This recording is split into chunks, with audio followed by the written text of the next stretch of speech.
Verso 3.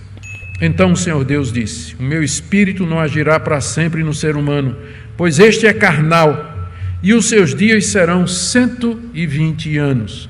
Essa decisão de Deus foi movida pela mistura das linhagens. Veja como começa o verso 3. Então o Senhor Deus disse. Ou seja, o que acontece no verso 3 é o resultado do que aconteceu nos versos 1 e 2. Eles começaram a casar entre si, então Deus disse. A reação de Deus foi reduzir a ação do seu espírito em 120 anos. É a segunda vez que Moisés menciona aqui o Espírito de Deus na narrativa.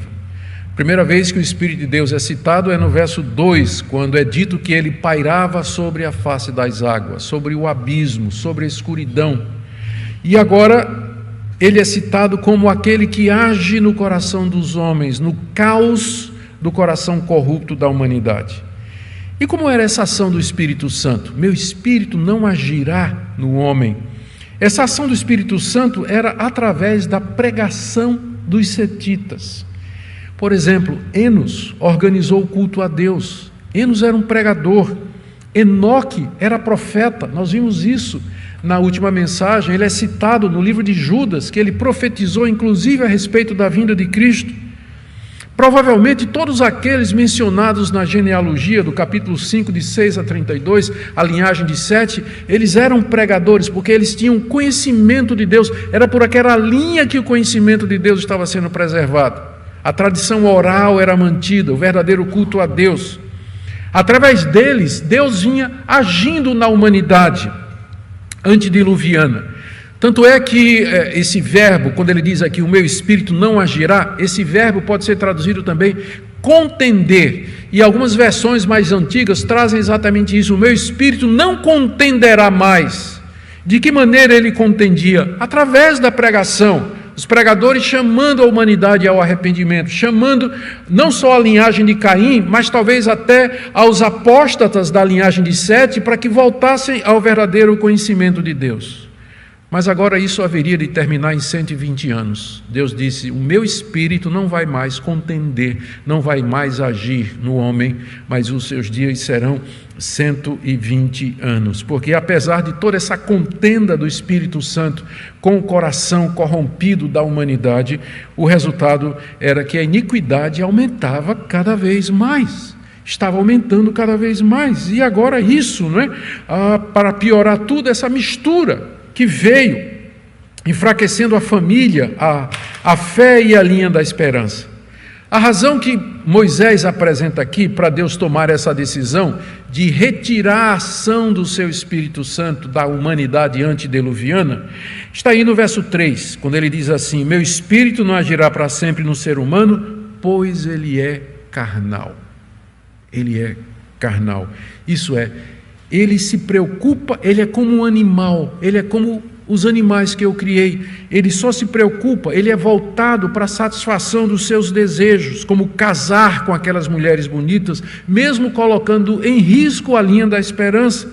Eles estão interessados em satisfazer os desejos do corpo, se esqueceram completamente de mim. Eles são carnais, irremediavelmente perversos, rebeldes, desobedientes e arrogantes. E Deus então coloca o prazo de 120 anos como última chance. Aqui não se trata da redução da idade, como alguns acham, que a partir daqui o homem viveria 120 anos. É uma interpretação que alguns estudiosos e algumas bíblias, alguns comentários trazem. E não é essa a interpretação, é só você ler o capítulo 11, do verso 10 ao verso 24, onde tem a genealogia do povo depois do dilúvio, vivendo 300 anos, 400 anos, 200 anos.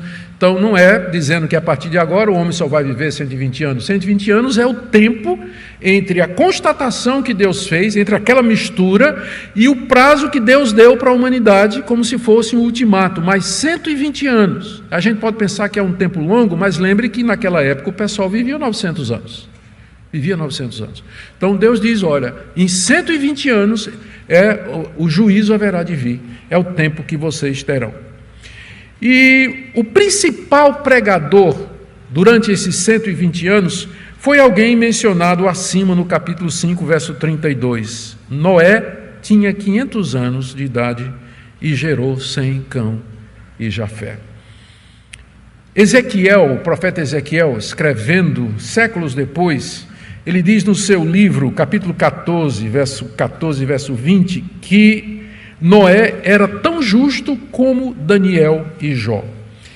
Mas eu queria que você focasse agora nessa passagem do Novo Testamento que eu vou ler, escrita pelo apóstolo Pedro, onde ele interpreta essa passagem que nós estamos estudando agora.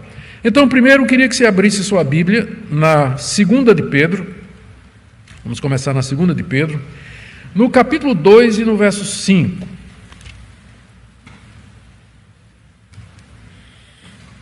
Segunda de Pedro, capítulo 2, verso 5. Pedro diz assim: Deus não poupou o mundo antigo, o mundo aqui é o mundo antes do dilúvio, mas preservou Noé, pregador da justiça, e mais 7 pessoas, quando fez vir o dilúvio sobre o mundo de ímpios. Eu chamo sua atenção para o fato de que Pedro se refere a Noé como sendo um pregador. Ele era pregador, pregador da justiça.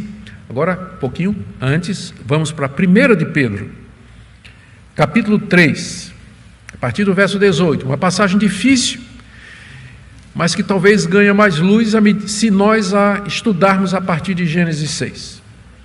Olha o que é que Pedro diz aqui no capítulo 3, a partir do verso 18. Pois também Cristo padeceu uma única vez pelos pecados, o justo pelos injustos, para conduzir vocês a Deus, morto sim na carne, mas vivificado no Espírito, no qual também foi e pregou aos espíritos em prisão, os quais noutro tempo foram desobedientes, quando Deus aguardava com paciência nos dias de Noé, enquanto se preparava a arca, na qual poucas pessoas, apenas 8, foram salvas através da água.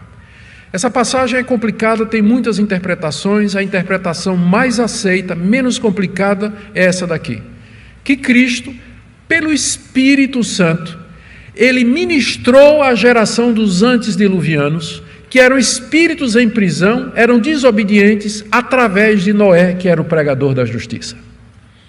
Noé era o grande pregador durante esses 120 anos, porque era Cristo que falava através dele. E ele pregava a justiça de Deus, ele ensinava a justiça de Deus. Isso aqui é o resumo, então, do que eu estou querendo falar agora, voltando para Gênesis capítulo 6, não é? Vou tentar resumir aqui. Tem a regra de interpretação que diz que a Bíblia é sua melhor intérprete. Nós estamos interpretando Gênesis à luz de Pedro, que é a regra de ouro da interpretação.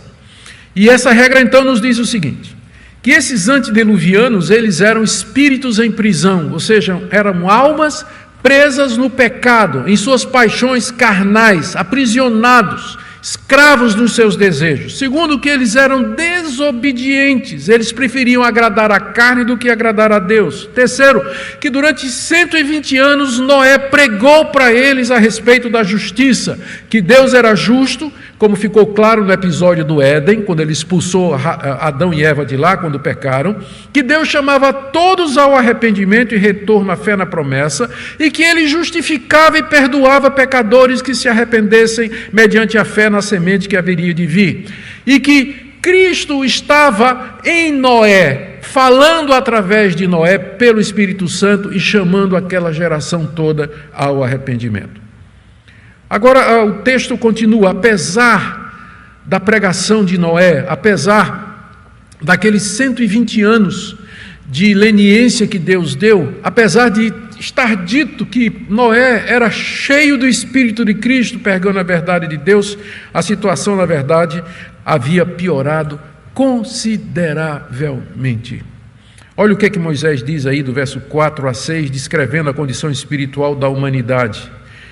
O diagnóstico de Deus, a partir aí do verso 4. Naquele tempo havia gigantes na terra, e também depois, quando os filhos de Deus possuíram as filhas dos homens, as quais lhes deram filhos, esses foram valentes, homens de renome na antiguidade. O Senhor viu que a maldade das pessoas havia se multiplicado na terra, e que todo o desígnio do coração delas era continuamente mau.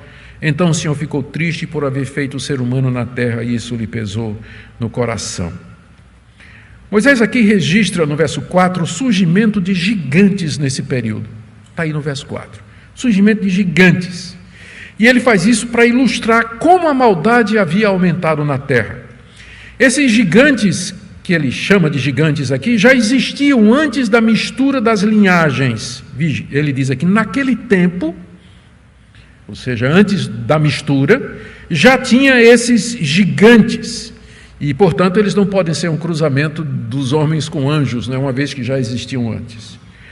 O que acontece é que o número e o poder desses gigantes aumentou após a mistura, porque Moisés diz assim, e também depois, isto é, quando os setitas entraram as mulheres cainitas e tiveram filhos com eles. Então, mas quem eram esses gigantes e por que eles são mencionados aqui? Qual a função que eles desempenham aqui? A palavra gigante no hebraico, nefilim, a raiz da palavra no hebraico é cair. E portanto, nefilim pode ser traduzido como aqueles caídos ou então aqueles que fazem cair, o termo é incerto. Tanto pode significar, portanto, uma raça de homens de grande estatura, gigantes, pessoas altas, ou homens de grande poder e valentia. E pelo que Moisés diz aqui no texto, essa última hipótese é a melhor, a hipótese inclusive seguida por Lutero e por Calvino, porque Moisés diz aqui, estes foram valentes homens, hebraico Ish, que é o nome do homem, né? Não é o Ish nordestino não, né? Ish, não, é Ish em hebraico, a gente já viu que isso significa o homem. Eles eram homens de renome, não eram uma mistura de anjos ou sei lá, semideuses, não é? Eles foram valentes homens de renome na antiguidade. Eram pessoas conhecidas, provavelmente líderes de cidades, tribos e clãs, reis nobres, que eram filhos dos setitas com as mulheres cainitas. Portanto, quando eles são chamados de gigantes aqui, não é tanto quanto a estatura, mas eles eram gigantes em poder, em autoridade, crueldade, valentia, guerra e conquistas. E o aparecimento deles reflete o avanço e o agravamento da condição de corrupção da raça humana. Agora, os referenciais da humanidade não eram mais os pregadores, os líderes, santos e profetas como Enoque e Enos, mas sim guerreiros valentes, predadores, reis cruéis, perversos e injustos. Realmente a coisa estava caminhando para o seu final. Séculos mais tarde, o Senhor Jesus se refere a esse período, lá em Mateus 24, 38 a 39, e ele estabelece o mundo antediluviano como um paradigma de um mundo que havia esquecido de Deus e que seria apanhado de surpresa pelo juízo. Eu vou ler o que Jesus disse em Mateus 24, 38 a 39. Pois assim como nos dias anteriores ao dilúvio, comiam, bebiam, casavam e davam-se em casamento, até o dia em que Noé entrou na arca, e não perceberam, até que veio o dilúvio e os levou a todos, assim será também a vinda do Filho do Homem. Aquela cultura antediluviana se secularizou rápido demais, vivia somente para os prazeres, ainda que alguns eram lícitos, e se casavam entre si, dando origem ao sincretismo religioso, desaparecendo a linha da esperança.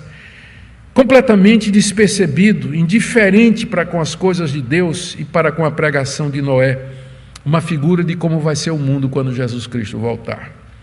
E Moisés então registra o diagnóstico de Deus sobre a humanidade. O que é que Deus pensava disso tudo? Está aí no verso 5. Deus viu que a maldade das pessoas havia se multiplicado na terra. Todo o desígnio do seu coração era continuamente mau. A maldade das pessoas havia crescido exponencialmente. Antes, a corrupção estava centrada na civilização cainita, mas agora a própria linhagem santa havia se corrompido através daqueles casamentos. A corrupção agora alcançou o nível máximo. Veja como Moisés diz aqui, que todos os desígnios do coração, isso é, todos os propósitos, intenções, vontade, pensamentos, desejos eram maus. Estavam sempre pensando em fazer coisas erradas, sempre. Viviam para a busca do prazer, como Eva, eram desobedientes, como Adão, eram invejosos e assassinos, como Caim, Eram imorais, polígamos e violentos como Lameque. Eram cruéis e opressores como os gigantes, que eram seus heróis. E aqui o texto diz: continuamente, sempre, o tempo todo, eles não pensavam em outra coisa a não ser fazer o mal, a não ser satisfazer os seus desejos, a não ser praticar a violência. Não se voltavam para Deus em arrependimento, não escutavam a pregação de Noé, que contendia com eles, e nem Cristo, que pelo Espírito falava com eles.